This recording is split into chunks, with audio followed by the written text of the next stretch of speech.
आपल्या सगळ्यांच्या उपस्थितीत पार पडला।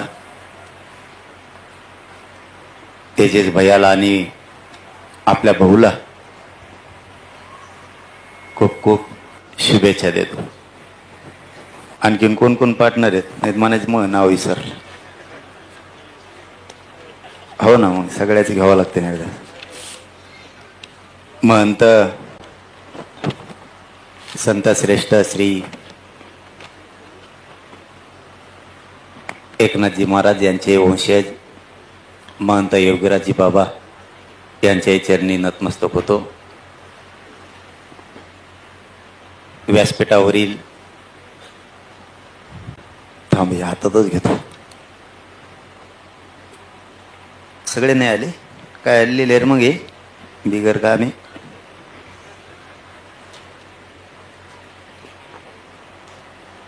आदरणीय श्री वसंतरावजी मुंडे साहेब प्रदेशाध्यक्ष पत्रकार संघ यांची उपस्थिती आहे। कल्याणजी काका आखाडे साहेब यांचीही उपस्थिती आहे। कौसर भाई त्यांचीही उपस्थिती। आता नवीन ओळख आहे त्याच्यामुळे असं होणारच आहे, आता नाव इसरा होणारच। व्यासपीठावर सगळे बांधव आणि खाली उपस्थित असलेल्या सगळ्या बांधवांना या कार्यक्रमाला उपस्थित राहिलात म्हणून माझ्या वतीने खूप खूप शुभेच्छा। आपण नक्कीच यशस्वी व्हाल, कारण भाऊ आम्ही तुम्हाला लई दिवसापासून बघतो, त्यामुळे तुम्ही 100% याच्यात यशस्वी होणार आहे। तुम्हाला आमच्याकडून मनपूर्वक खूप खूप शुभेच्छा आहेत। आईला एक गोष्ट हुकली यार, तुम्ही लई चिकट येत रे, ते टाळ्या वाजा म्हणजे हळूहळू असं वाजते, कटाळा आला का तुम्हाला? मर्दावने वाजे जाण जरा काना आळस झटाकला पाहिजे माणसाचा, आळशी बनायचं नाही। पुण्यानं नुसतं महाराष्ट्राला नाही तर देशाला सुद्धा दिशा द्यायचं काम केलंय। असं रक्त सळसळलं पाहिजे। उगा गाय बावणे बसले तो असे कसे तरी काय गळून गेले का भुका लागले, ते भाजीचा वास सुटला का तिकडले? इकडे कोपऱ्यात काय चाललंय, भेडे काय जेवायला? हे सगळे आळशी बनायचं नाही भाऊ। मी पोरांना सांगतोय, या 2 महिन्यापासून मी सलग सांगायला सुरुवात केलंय, एक गोष्ट तुम्हाला दिली, आरक्षण दिलं, तुम्हाला पायावर उभं राहायला आता तुम्ही शिकलं पाहिजे। आणि दुसरं सांगतोय, पोरांनी व्यवसायाकडे वळायला पाहिजे, नुसतं आरक्षणानं भागणार नाही। आळशी बनवू नका। आपण इतके आळशी बनायलोत ना, सगळ्यात जास्त वाट्यावर आपलेच पोट्टे। तुम्ही काही पण व्यवसाय करा, तुम्ही रिक्षा घ्या, टेम्पो घ्या, ट्रक घ्या, आळशी बनायचं नाही। मेहनत, कठोर मेहनत घ्यायची आणि ते यशस्वी करून दाखवायचं। जसं की मी एकटाच होतो का नाही, मला बघितलं की म्हणायचे हे काय आरक्षण देणार रे। माझी निष्ठा होती फक्त या समाजावरती आणि इच्छाशक्तीच्या जोरावरती न मिळणारं या पठ्ठ्याने आणलं। तुमच्यात तशी क्षमता तयार करा। सगळ्यात मोठा शत्रू तुम्ही आळस सोडून द्या। कटाळाच करायचं नाही, ऊन पडन मला लय ऊन लागत, काही मरत नाही, काय होत नाही। आपल्यावरती दारिद्र्य ही जर झटकून लावायचे असले तर आपल्याला मेहनती बनणं लय गरजेचं। जसे की भाऊनी मला तकाना सांगितलं, कौसर भाईचा 1000 कोटीचा व्यवसाय। आता खरं खोटं मला माहित नाही वा, 1000 कोटी म्हणलं का मला तर पांढरे डोळे होते माहिती, कारण आकडा तितका टप्पू आहे। मेहनतीशिवाय झालं का बाई? आणखीन एक करू लागला राव, एक काम करू लागा मला। एवढं मोठं तुम्ही त्या व्यवसाय क्षेत्रात आहेत म्हणल्यावर तेवढं मुसलमानाला आरक्षण घेऊ लागा मला। जरा असं तुटून पडा जरा सगळ्याकडून सगळे। मेहनत करावी लागते त्यावेळेस नाव निघतं। त्यांनी मेहनत घेतली, ते उभा राहिले। आपल्याला काम करायच्या आधीच प्रसिद्धीचे हवे। मग इकडंच फोटो नाही, मला बसायला जागा दिली नाही, आळशी बनायचं नाही। इतकी मेहनत करायची ना,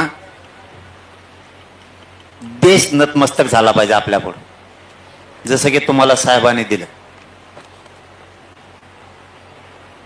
एका समाजाला उंचीवर नेण्याचं काम स्वतःच्या कष्टाच्या मेहनतीतून केलं, ते नाव कायम राहणार। तशी मेहनत करायचं शिका।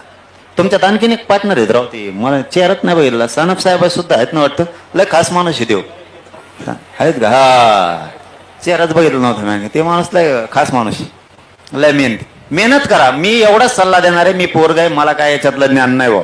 उगाच यायचं आणि इकडे येऊन राहणं आणायचं आपल्याला काय ते जमणार नाही. आपल्याला आपल्या क्षेत्रातलं माहितलं आरक्षणाच सांगा, दणकाच उठितो लगेच एका झटक्यास. ज्याच्यात माहित नाही उगाच त्याच्यात बरळण्यात मजा नाही. फक्त त्यातला एक मोलाचा सल्ला आहे, तुम्हाला कोणचं क्षेत्र असं नाही की ते अपयशी येऊ शकतं, कोणचंच नाही.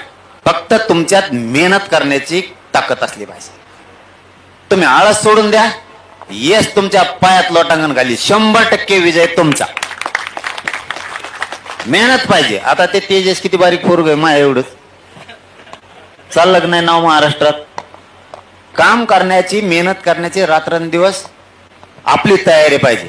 आपल्याला बापाने गाडी घेऊन दिली, आपला पुणे सोडून मुंबईकडे निघालाच म्हणून समजायचं. आणि कसा विकास व्हायचा?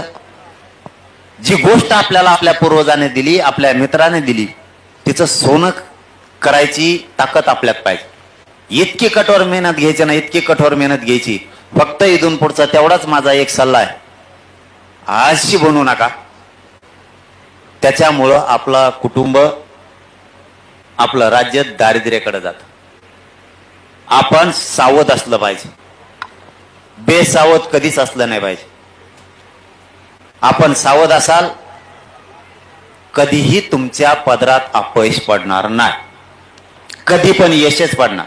गरमाला लागलो हे का नुसते ठुलीत का गार लागत आहे का रे? काहीच व्हाय ना, आम्हाला बोलायचं बंद व्हायला लागलं ना, मग गरमाला लागलं ना. मला उपोषणानं उभा राहता येत नाही, भाऊसाठी आलोय मी. त्यांनी सांगितलं यायला लागल. मला चालता उठता येत नाही, मला फिरता येत नाही, माझे इतके हाल आहेत या उपोषणामुळं. पण ते आता मला करायला लागतंय, यायला लागतंय. करणाऱ्याला आपण बळ दिलं पाहिजे, करणाऱ्याला आपण शुभेच्छा दिल्या पाहिजेत. आणि करणाऱ्याच्या पाठीशी आपण जर कौतुकाची थाप टाकली तर माणसं आणखीन जोशाने काम करत असतील. आपल्याकडं देण्यासारखं काय नसतं, पण शब्द इतके माणसासाठी धारदार आणि बळ देणारे असतात. एखाद्या माणसाला जर शब्दाचे शुभेच्छा देऊन त्यांच्या पाठीवर जर हात टाकला, यश संपादन करणारे ते असतात, आपण नसतो. आपण येऊन बोलून जाणारे असतो, यश संपादन करणारे ते असतात. परंतु आपण जर कौतुकाची थाप टाकली तर त्यांच्या अंगात 100 हत्तीचं बळ येतं आणि ते पळतायत. म्हणून तब्येतीचा विचार नाही केला. मायला पुन्हा सांगतो बरं का एकदा, अशा वाजल्या पाहिजे तर कोणाला वाजा, पण दणक्यात वाजलं पाहिजे, नाही तर बंद करा ते वाजायचं. माणसाच्या अंगात सांगितलं तर मला आता असं रक्त सळसळलं पाहिजे. आणि पुण्याचं रक्त लय डेंजर आहे. मुंबईला जाताना कसं दाखवलं होता कचका द्यायने, असं माणसानं ना धारदार राहायचं, मेहनत पण घ्यायची. आपण तब्येत खराब असताना भाऊवरती आणि तेजसवरती आणि त्यांच्या सगळ्या ग्रुपवरती कौतुकाचे थाप टाकण्यासाठी आलोत की आपण जर त्यांना शब्दानं मनापासून शुभेच्छा दिल्या तर त्यांना पळायला बळ येईल. भाऊ तुम्हाला नक्की यश येणार आहे, आपण यशस्वी होणार नक्की.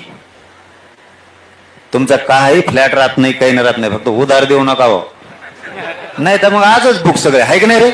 उधार असल्यावर लगेच बुकिंग पुरी खलास एका दानक्यात. मग तुम्हाला पण पिशी घेऊनच जावं लागेल कुठेतरी. त्याचा काय बराच आहे, मग आमसारखं गिराईक भेटलं घ्यायला आणि द्यायला काय, मग काय कार्यक्रमच वाजला. त्यामुळं तुम्हाला नक्की यश येणार आहे. आमच्या सगळ्यांच्या तुमच्या पाठीशी शुभेच्छा आहेत. कुठेही अडचण येऊ द्या, अडचण आल्यावर तो उभा राहिलो तो अनुभव आम्ही तुम्हाला दिलेला आहे. पुढेही सरकार स्तरावर असू द्या, विरोधी स्तरावर असू द्या, कोणत्या क्षेत्रात असू द्या, आम्ही तुमचे भाऊ म्हणून तुमच्या पाठीशी प्रत्येक संकटात उभा राहणार. तुमच्या प्रत्येक कामात आम्ही तुमच्या मदतीला 100% येणार हे तुम्हाला शब्द देतो. आणि पुन्हा एकदा तुमच्या सगळ्या ओमकारा ग्रुपला खूप खूप शुभेच्छा देतो. आपण यशस्वी व्हा आणि या राज्यभर देशभर आपल्या नावाची प्रगती हो आपल्या हातून. आणि हे व्यवसायाकडे असं जाणं खूप गरजेचं आहे. आम्हालाही दाखवता येईल. आता भाऊने तिकडचं राजकारण सोडून दिलं आणि हे प्रगतीकडे गेले, व्यवसाय करा मोठे व्हा. ते नुसतंच लोकांना मोठं गेलं, ते तसेच राहिले. मला आपलं असतं खरं बोलणं, मग ते बऱ्याच जणांना लागत, मग त्याला मी काय करू शकत. त्यांनी खूप जणांना मोठं केलं, ते म्हणले मग बे मार्गदर्शक आहेत. आणि आमचे वेतन काय येते काय सगळ्याचेच आहे तुम्ही. त्यामुळे तिकडच्या टप्प्यात नको.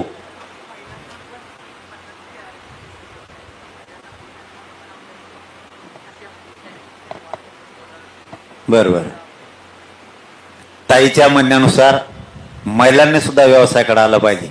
सगळ्या महिलांनी राज्यातल्या पण व्यवसायाकडे या. तुम्हाला 50% आरक्षण पण आहे. राहिल्या सायलेलं मी बी दिले. काही थोडंफार कोणी विसरून राहिलं असलं तर त्याच्यात तुमच्या लाडक्या भावानी तुमचा पगार काटेला वाटतं. आता काही पगार सुरू केला ना लाडक्या भावाने लाडक्या बहिणीला. आनंदाचा शिरा दिवाळीचा बंद केला तिने. तुमचा पगार बंद केला आणि शेतकऱ्याची तर कुपाटात लावली. कर्जमाफी नाही काहीच नाही काहीच नाही ना काहीच नाही. लाडक्या बहिणीला त्यावेळेस 21 रुपये देतो म्हणले. तेव्हा गाडी नाही बघितली घोडी नाही बघितली काही नाही. आता म्हणतात गाडी आहे का घर आहे का. मग काय आता डोंगर राहायला जाईन का. नाही तर नाव काढा म्हणते तिचं ठेवू नका तिला. हे लाडक्या बहिणीनं असं बुटाडाने हाणलं पाहिजे नाही आणलं एखाद्या बार. मतदान घेऊस तर म्हणतात लाडक्या बहिणीला पैसे. कर्जमाफी शेतकऱ्याला निवडून आले की विषय त्यांचा लगेच सोडून देतात. असल्या दुटप्पी वागलं नाही पाहिजे. लाडक्या बहिणीने जरा पुढच्या काळात चांगला कचका दाखवा यांना एकदा. म्हणजे मी काय राजकारण नाही करीत. जे आहे ते खरं बोलतो आणि ते त्यांना खूप लागतं. मी आत्ताच तिथं पत्रकार बांधवांना सांगितलं की इतकी विचित्र येतं. तुम्हाला बी सांगतो आता जाऊन द्या मला. आता मी शेवटच्या टोकाला आणतो पण तैनं पुन्हा मग वाढिलं. मग एकदा गाडी पेटली की दम धरीत नाही. मग मी तिथंच पत्रकार बांधवाला आत्ता सांगितलं.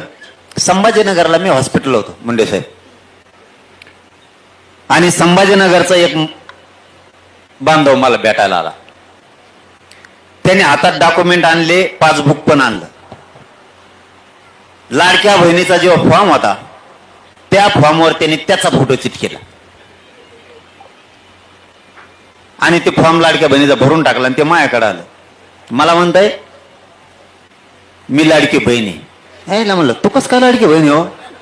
तुला दाढी मिश्या तो इन करून आलाय बुटाड घालून आलाय तू कस काय लाडकी बहीण. ते म्हणलं हे बघा मग आपला फोटो आधार कार्ड पासबुक नंबर आणि 4,500 उचलले म्हणला. इतकं बदल झालं होतं त्या टायमाला. सरकार की बघत सुद्धा नव्हतं गडी आहे का बाया आहे का कोणाला पैसे द्यावा कोणाला नाही द्यावा. आणि आता म्हणतात लाडक्या बहिणीचे पैसे कमी करा.